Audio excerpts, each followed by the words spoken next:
Sécurité humaine, formation professionnelle, accueil. Décidez d'agir avec Fiducial Sécurité, l'expert français de la sécurité privée, présent. Les vraies voix qui font bouger la France. Frédéric Brindel pour l'emploi avec Jérôme Laverny et les entrepreneurs. Bonsoir à tous. C'est à ne rien y comprendre. Nous avons tous peur de ne pas trouver un emploi et maintenant les entreprises ont peur de ne pas trouver un employé. Alors comment faisons-nous pour ne pas nous rencontrer? C'est un immense mystère. Les professionnels de la question sont autour de cette table. Je salue Céline Dirson, directrice générale de Derichebourg Intérim. Bonsoir madame. Bonsoir monsieur. Pascal Henry, directeur du développement du CFA. Donc là aussi on est dans la formation, le CFA Stephenson, multi-filière. Bonsoir Pascal Henry. Merci. Et Jean Terlon, vice-président de la branche restauration de la célèbre Union des métiers de l'hôtellerie, l'UMI, UMIH. Bonsoir Jean Terlon. Bonsoir. Vous êtes un habitué, Jean Terlon, parce que dans cette question de la pénurie, les métiers que vous représentez sont souvent au cœur de la question. Cette question, eh bien, c'est notre grand professionnel, Jérôme Laverny, directeur général du Réseau national des missions emploi, qui va nous la présenter. Déjà, cher Jérôme, bonsoir. Les causes de cette pénurie sont multiples, ce n'est pas nouveau. Et c'est grave. Pénurie de recrutement, suite a-t-on baptisé cette émission, suite parce qu'on en a déjà parlé à de multiples reprises. Il faut le faire encore ce soir parce que la situation est grave. Oui, elle ne touche pas qu'un secteur en particulier. On voit certains médias faire un focus ici sur le bâtiment, ici, vous l'avez dit, sur l'hôtellerie, la restauration. Non, là, la particularité de la situation d'aujourd'hui, c'est qu'elle est omnisectorielle. Tous les secteurs sont concernés et tous les métiers. Je n'ai pas rencontré une seule entreprise qui ne se soit pas plaint de difficultés de recrutement. Première chose. Deuxième chose, on a aujourd'hui des entreprises dont l'activité elle-même est entravée ou rendue très difficile, au moins, justement, à cause de ces difficultés de recrutement. On a effectivement... Sous-entendu, je vous coupe, mais on ne va pas au bout de nos contrats parce qu'on n'a pas les gens pour répondre. Oui, et jusqu'à la semaine dernière, et c'est pour ça qu'on a déclenché cette émission, jusqu'à la semaine dernière, à vrai dire, certaines entreprises eh bien taisent cette difficulté-là, parce que c'est pas très vendeur, c'est pas très promoteur pour une entreprise de dire, bah écoutez, coucou, on ne va pas pouvoir répondre à tel marché parce qu'on n'a pas le personnel nécessaire pour pouvoir le faire. Ça fait mauvais genre. Ça fait mauvais genre. Sauf que la semaine dernière, eh bien, une annonce a défrayé la chronique. Lufthansa a annoncé l'annulation de 900 vols.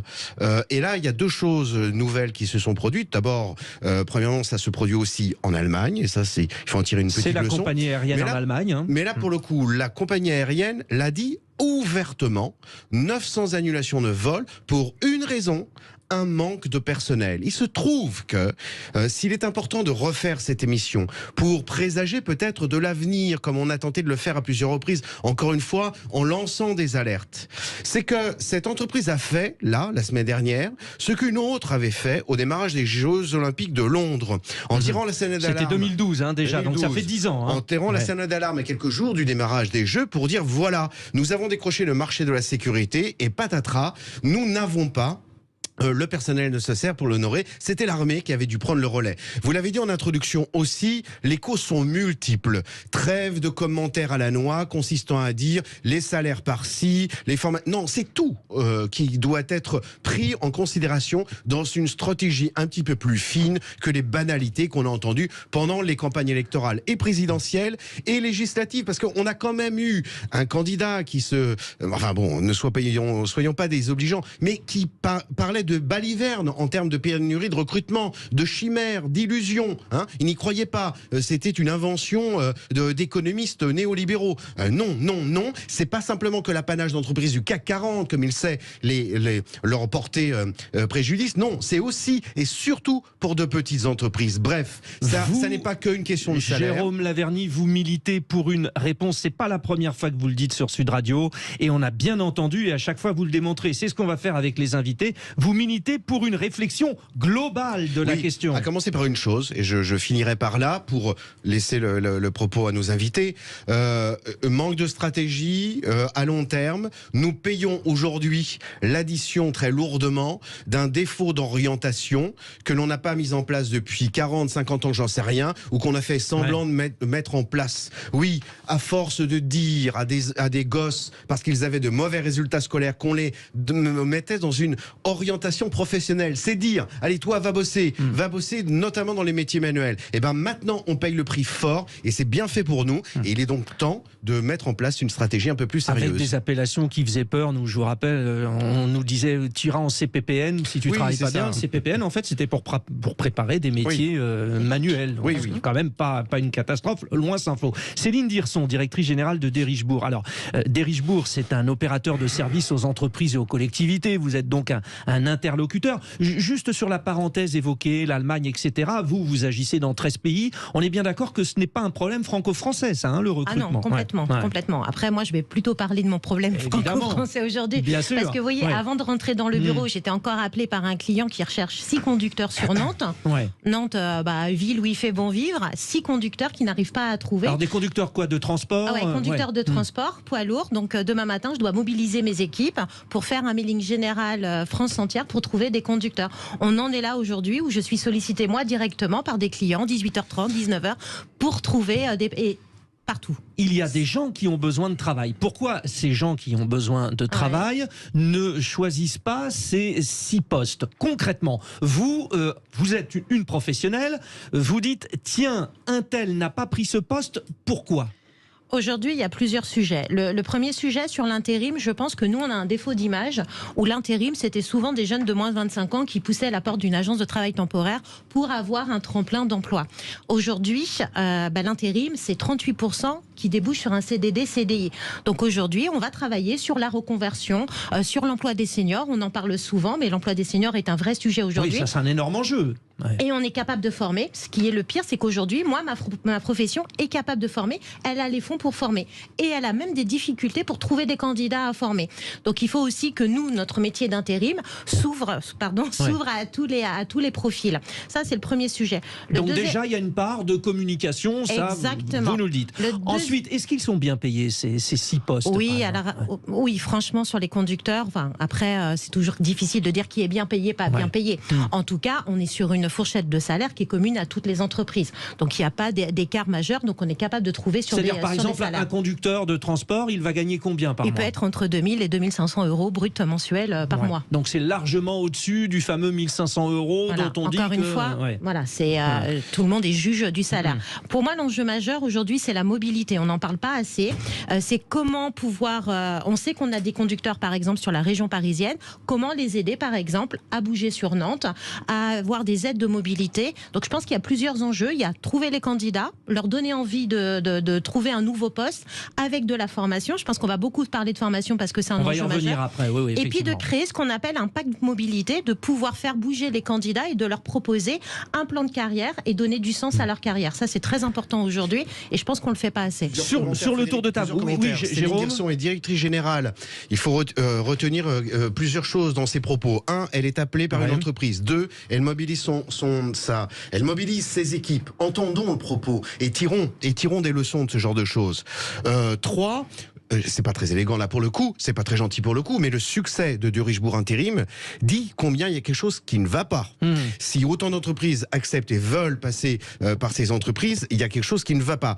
4, enfin, lorsqu'il est question de mettre un SMIC à 1500 euros, mais on n'en est pas là, nom d'un chien. Même des postes à 2000, 2005 n'arrivent pas à trouver preneur. Faut réfléchir de façon un peu plus profonde. C'est pas très convaincant. J'ai la faiblesse de croire qu'à partir d'un salaire de 2500 euros, on va dire que c'est intéressant. Ça ne veut rien dire, Frédéric, si vous dites 2500 euros en Creuse Paris, et en plein cœur de Paris. J'ai bien compris. Le reste à vivre, il faut qu'on parle en tant que reste à vivre et non pas en tant que salaire absolu. Il y a aujourd'hui des gens dans la région parisienne qui sont à 1700. Mais oui, mais bien sûr.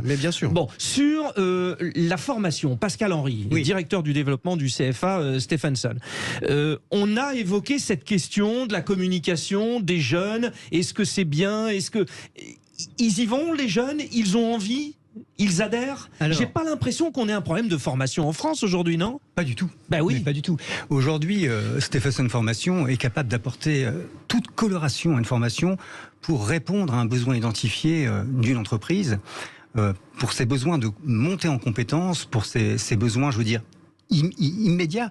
Et donc aujourd'hui, la problématique ne vient pas de là, mais tout simplement, comme on le disait tout à l'heure, du sourcing. Ce que j'appelle le sourcing, c'est tout simplement aujourd'hui, les métiers de la formation se sont un peu transformés. Nous, en tant qu'acteurs de la formation, nous devrons par substitution une agence, on va dire, de recrutement. Oui, voilà, c'est ça. Exactement. Ouais. Donc nous avons les mêmes problématiques que madame. Aujourd'hui, je passe mon temps effectivement à identifier les besoins, à colorer, à proposer des formations sur mesure pour pouvoir intégrer sur tous les types, bien sûr, de dispositifs. Tout à l'heure, on parlait d'apprentissage, mais évidemment, il y a tous les dispositifs parce qu'on parle aussi effectivement de reconversion. Aujourd'hui, la problématique est vraiment sur ce point-là. Mais Pascal Henry, vous les formez. Bon, visiblement, vous en plus, vous avez 6 grandes filières, vous avez une vision très large, vous les formez, ils sont formés et la rencontre ne se fait pas.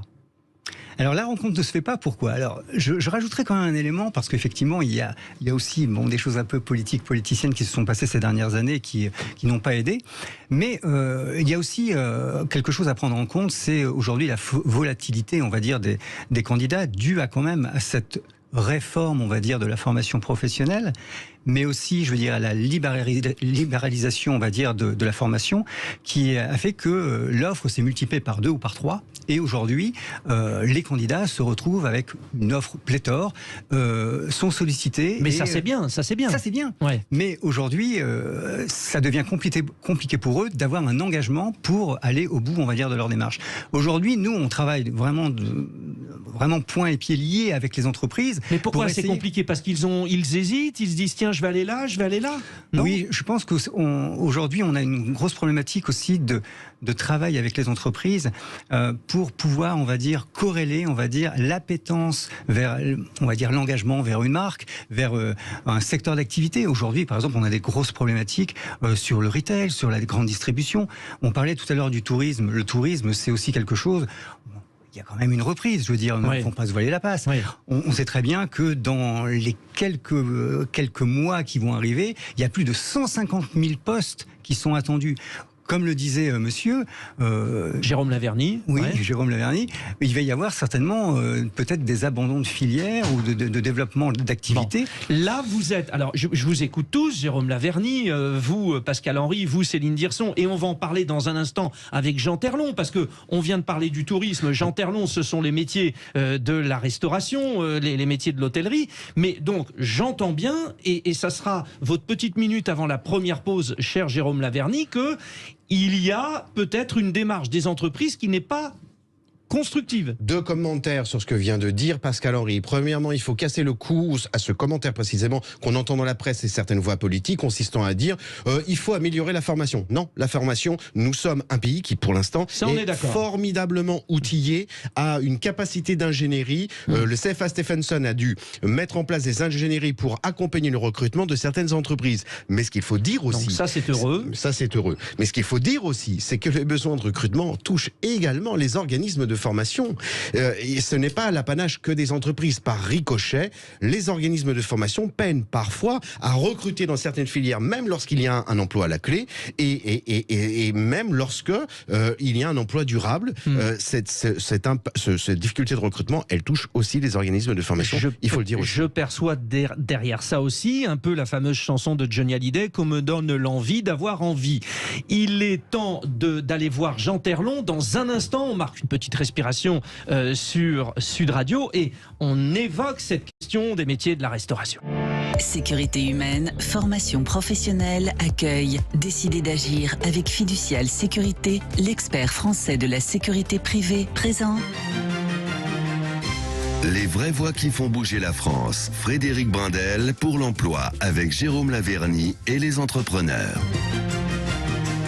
Il est passionnant et passionnel ce débat. Pénurie de recrutement. Les Français ont peur de ne pas trouver un emploi et les entreprises ont peur de ne pas trouver des employés. Avec nous, Pascal Henry, le directeur du développement du CFA Stephenson, Céline Dirson, directrice générale de Derichebourg Intérim, Jean Terlon, le vice-président de la branche restauration de l'Union des métiers de l'hôtellerie. Le tout, bien sûr, arbitré par Jérôme Laverny, notre grand spécialiste de l'emploi, le directeur général des réseaux du réseau national des missions emploi. Jérôme, je veux tout de suite donner la parole parce que dans la première partie, on n'a pas eu l'occasion d'en parler avec Jean Terlon. Jean, vous avez observé, vous êtes un habitué de l'antenne de Sud Radio parce que souvent on a soulevé ce débat et les métiers de la restauration. Bon, ce que je retiens, moi, des interventions précédentes, la formation est bonne, mais on ne sait pas finalement que tel emploi est intéressant, on ne sait pas que tel emploi peut permettre de gagner de l'argent. Vous y êtes mis à la communication dans le domaine de la restauration ou pas ? Écoutez, la problématique de la restauration, des métiers, d'abord, il n'y a pas que la restauration, comme vous avez dit au début. C'est vrai que je pense qu'aujourd'hui, après le confinement, il y a eu une grosse vague de salariés dans tous les métiers, non pas pénibles, mais qui demandent un travail physique, que ce soit boucher, charcutier. Tous les métiers de l'artisanat sont à la pêche de salariés. Pourquoi ? Parce que pendant le confinement, les gens, ils ont été rémunérés pendant 7 mois et ils se sont posé des questions sur leur vie personnelle. Et aujourd'hui, évidemment, le salaire, malgré l'augmentation de la grille des salaires de 16,5%, ça ne change rien. Je pense que les salaires sont devenus attractifs, Jean Terlon. Vous nous le confirmez dans la restauration, non ? Mais ça suffit pas. Oui, mais ça suffit pas. C'est pas le problème. Notre problème aujourd'hui, c'est que ce qui existe, qui était déjà un problème avant le Covid, aujourd'hui, les gens veulent un choix de vie. C'est quoi un choix de vie ? C'est-à-dire, en fait, ils veulent pas travailler le samedi, ils veulent pas travailler le dimanche, ils veulent pas travailler le soir, ils veulent plus travailler en coupure. C'est-à-dire, tout ce qui fait notre métier, ils n'en veulent plus. Donc, comment voulez-vous qu'on trouve des solutions ? Alors, il y a 200 000 points de restauration qui essayent tous de trouver une solution adéquate à leur situation. Donc, ils ont quoi comme solution ? Effectivement, l'avantage pour le salarié aujourd'hui, c'est de pouvoir négocier un salaire, puisque tout le monde, il y a 300 000 offres d'emploi. Donc, je veux dire, il faut y aller, c'est le moment ou jamais, il y a de l'offre. Et donc, on peut discuter des conditions de travail, enfin des conditions qu'ils ont envie d'avoir dans leur travail dans la restauration. Et ça donc, les chefs d'entreprise, Jean Terlon, sont OK. Il faut se reposer la question du... Voilà, on est d'accord. Oui, mais enfin, il y a aussi le problème de la rentabilité de l'établissement, parce que au bout d'un moment, c'est quoi ? C'est de fermer un peu plus, c'est de sacrifier quelques services, mais au bout d'un moment, et de sacrifier une capacité. Vous avez 70 places, vous pouvez en assurer que 50. La rentabilité du restaurateur, elle est où ? Sachant qu'en sortant de Covid, il a les prêts garantis par l'État remboursés, et puis toutes les augmentations qui existent aujourd'hui. La gestion du restaurant aujourd'hui est épouvantable. Sauf que le salarié a cette chance d'avoir le choix de trouver l'endroit où il va aller travailler dans des conditions qui sont acceptables pour lui. C'est quoi acceptable ? Je redis, aujourd'hui, on veut travailler dans la restauration comme dans la fonction publique. J'exagère, mais c'est un peu le cas. Et c'est pas possible. Ça, c'est pas possible. C'est pas possible. Alors, Jean Terlon, un métier de passion, il faut l'accepter. Oui, et c'est un métier d'investissement aussi. Peut-être Pascal Henry sur cette question. Vous qui formez les jeunes, ça leur fait peur ce genre de métier ? Parce que quand Jean Terlon dit on veut pas travailler le samedi, on veut pas travailler le dimanche, etc. Vous le sentez ça ou pas ? Alors, je le sens, oui. Bon, alors sans citer certaines entreprises avec lesquelles on travaille, c'est vrai que aujourd'hui, on est dans un rôle quand même de séduction, de réappropriation, on va dire, des missions, donner du sens. Et c'est vrai que lors de nos présentations, beaucoup d'entreprises partenaires viennent chez nous, effectivement, pour justement un peu dépoussiérer, on va dire, l'image et montrer, on va dire, le métier. Parce que, comme le disait Madame tout à l'heure, il y a aussi une méconnaissance. On a parfois des clichés sur certains métiers. Les métiers ont aussi beaucoup évolué aujourd'hui. Il y a aussi des besoins, il y a aussi, bien sûr, une perception... Bien près du micro, s'il vous plaît, Il y a Pascal, aussi une perception de l'emploi qui est un peu différent. Effectivement, ça ajoute à cette volatilité. Aujourd'hui, pour nous, c'est aussi important, acteurs de la formation, parce que, au-delà, je veux dire, d'être par substitution une agence de recrutement pour les entreprises, pour leur amener les bonnes compétences, on est là aussi pour la sécurisation des parcours et de l'emploi derrière. Le but, c'était pas de former pour former, c'est bien de répondre, on va dire, une demande et à des besoins d'entreprise pour des compétences bien précises. Sur cette partie, Jérôme Laverny, il y a aussi quand même, disons-le, même si vous êtes, et on vous suit, un ardent défenseur d'une politique globale pour régler cette question globale, il y a un petit phénomène culturel en disant, bon, on n'a pas envie, on veut pas.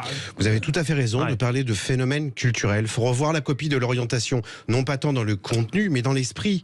Bah oui, il faut accepter la pénibilité. Plein de gens acceptent la pénibilité quand ils font un jogging, quand ils sont dans une salle de sport, parce que ce n'est qu'à raison d'un certain parcours pénible qu'on va obtenir des résultats. Mais là, on ne le veut plus sur le travail. Et maintenant, il faut redire, si vous voulez être un bon professionnel, il n'y a pas à tortiller. Il va falloir que ça passe. Il faut revoir, non pas la pénibilité pour l'évacuer et dire, venez faire des choses dont vous avez envie. Vous aurez remarqué que les gens qui veulent refaire des métiers de sens ne font pas auxiliaire de vie, ni ambulancier, ni agent de nettoyage. C'est toujours des choses très vendeurs du point de vue de l'image.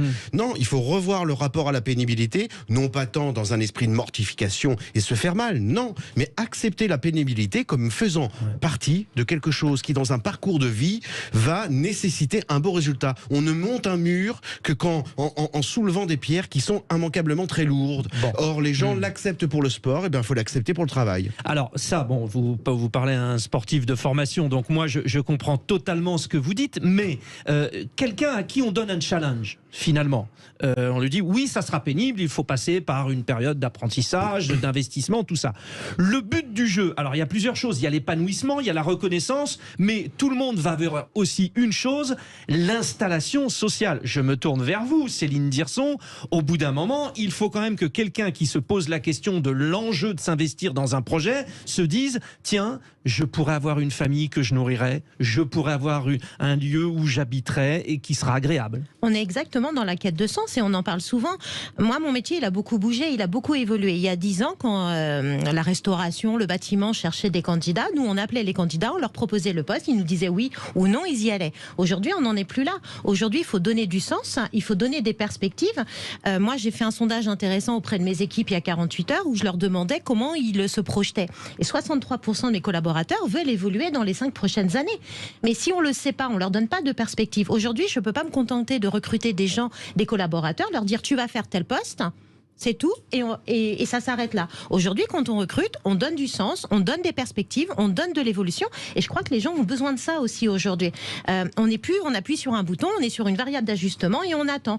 Et il faut reprendre la pédagogie, il faut retourner dans les écoles parler des postes, parce qu'on n'en a pas assez parlé. Oui, vous le disiez, méconnaissance des métiers. Complètement. En fait, complètement. Il y a des exemples assez fous. Qui disait, Rantaine, tout à l'heure, quelqu'un a incité son fils à devenir soudeur. Ouais. Oui, c'est moi. C'était vous, Jérôme? Oui, c'est moi. Dites-nous cet exemple. Oui, un directeur d'un cabinet de recrutement qui m'a dit, moi je milite pour que mon fils devienne soudeur maritime, parce que je sais ce qu'il y a à la clé. Parce qu'il connaissait le métier. Qui connaît le métier? Il n'y a pas de travail d'orientation dans ce fichu pays. Et là, c'est un salaire par mois à 4 000 €. Quoi. Oui, mais oui, bien sûr, c'est le salaire. Mais alors justement, parlons des salaires, des conditions de vie. Oui, là, oui, il faut se pencher, non pas se borner à dire aux entreprises pampan cucu, augmenter les salaires. Ça ressemble à rien, cette préconisation. Il faut par contre se pencher sur le reste à vivre. Le reste à vivre, parce que la dépense la plus importante aujourd'hui pour les Français, et elle est forte, c'est le logement, qu'il soit en termes de loyer ou en termes de traite de crédit. Et puis après, le déplacement est de plus en plus. Et oui, tout à fait. Voilà. Et le déplacement. Alors c'est là où il faut avoir une réflexion et voir dans quelle mesure une politique publique peut impacter, compenser, aider sur certains métiers, sur certains secteurs, faire des audits et agir vite, notamment dans cette perspective-là, mais pas se borner simplement à des vœux pieux qui ne ressemblent strictement à rien. Jean Terlon doit sûrement pouvoir nous expliquer là-dessus, parce que si vous êtes finalement un métier qui incarnait ces problématiques-là du logement et du déplacement, c'est bien vous.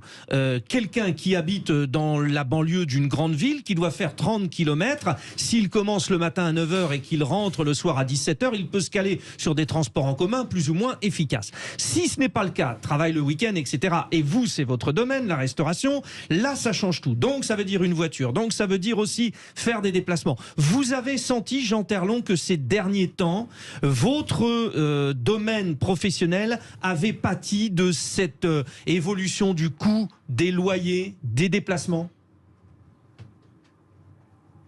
La problématique des logements, elle est surtout liée aux saisonniers. Aujourd'hui, vous ne pouvez pas embaucher un saisonnier sans avoir la possibilité de lui proposer un logement.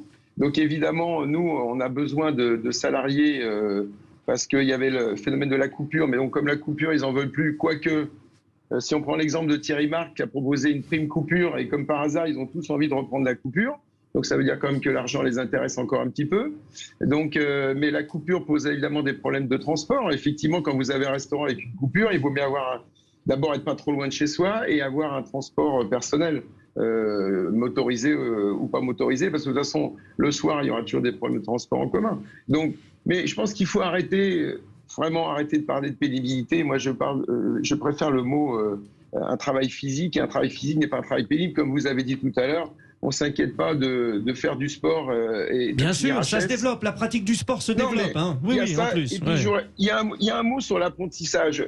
L'apprentissage, c'est la voie royale pour trouver un travail. Sauf que depuis le parcours des enfants, des élèves, où ils vont faire un choix, ils le font beaucoup trop tard. Je pense qu'on emmène des jeunes dans le bac, dans le mur. Oui, ça vous êtes tous d'accord.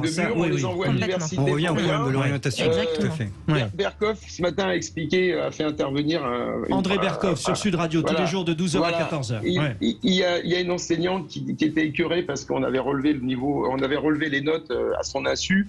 Donc ça veut dire que c'est tout comme ça. C'est-à-dire on a fait pendant des années fait croire qu'il fallait absolument tous aller au bac alors qu'on n'en avait pas tous les capacités. Moi, je préfère qu'on vienne chez nous, il y a bac d'eau froide et bac d'eau chaude et on s'en sort très bien. C'est sympa, d'où la réflexion globale sur laquelle voulait revenir Jérôme Laverny. Et d'ailleurs, Jérôme Laverny, nous reviendrons bien sûr sur ce sujet parce que ça se termine, on n'a plus le temps, c'est terminé. Une petite conclusion juste, Frédéric. Mais sur 10 un secondes. Appel au secours de la sénatrice Dominique Vérien et moi-même pour que les aides précisément sur l'apprentissage, puisqu'on parle de reconversion professionnelle, ces aides qui viennent d'être reconduites par le gouvernement, le soient également au-delà de 29 ans. Donc toutes les personnes qui sont susceptibles de nous aider, de nous appuyer dans cette démarche, sénatrice Dominique Vérien et moi-même, sont bienvenues. Très intéressant tout de suite, c'est la fête de la musique. Nous sommes le 21 juin, Yvan Cujouz va prendre le relais. Merci à Jamel Abdella qui était à la réalisation. Et réfléchissez bien à cette question et avancez tous dans le même sens parce qu'on est quand même dans une situation incroyable.